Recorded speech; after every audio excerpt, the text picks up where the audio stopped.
সার্বিয়ার president Alexander ভুচিচের পদত্যাগ ও আগামী নির্বাচনের দাবিতে নোভি সাদ বিশ্ববিদ্যালয়ের শিক্ষার্থীদের সঙ্গে পুলিশের সংঘর্ষের ঘটনা ঘটেছে।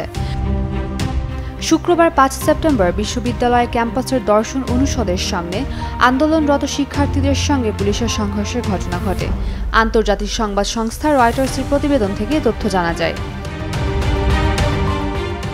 বিক্ষোভকারীদের ছত্রভঙ্গ করতে পুলিশ টিয়ার গ্যাস ও স্ট্যান্ড গ্রেনেড ব্যবহার করে। হাজারো শিক্ষার্থী ক্যাম্পাসে সমবেত হয়ে দেশের প্রেসিডেন্টের পদত্যাগ ও আগামী নির্বাচনের দাবিতে স্লোগান দেন।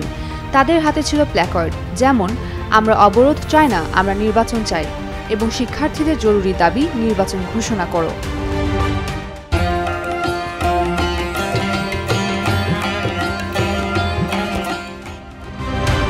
দেশটির প্রেসিডেন্ট আলেকজান্ডার ভুচিচ রাতে এক ভাষণে দাবি করেন এই সংঘর্ষে ১১ জন পুলিশ সদস্য আহত হয়েছেন, তবে কতজন বিক্ষোভকারী আহত হয়েছে সে বিষয়ে কোনো তথ্য পাওয়া যায়নি। ভুচিচ অভিযোগ করেন সার্বিয়ায় সরকার বিরোধী বিক্ষোভের পেছনে বিদেশি গোয়েন্দা সংস্থার হাত রয়েছে। তিনি আরও জানান তার সমর্থকেরা রোববার সার্বিয়ার বিভিন্ন শহরে সমাবেশ করবে। এর আগে গত নভেম্বরে সংস্কারাধীন একটি রেলওয়ে স্টেশনের ছাদ ধসে ১৬ জন নিহত হন। এই দুর্ঘটনা সরকারের বিরুদ্ধে জনগণের ক্ষোভের স্ফুলিঙ্গ হিসেবে কাজ করে।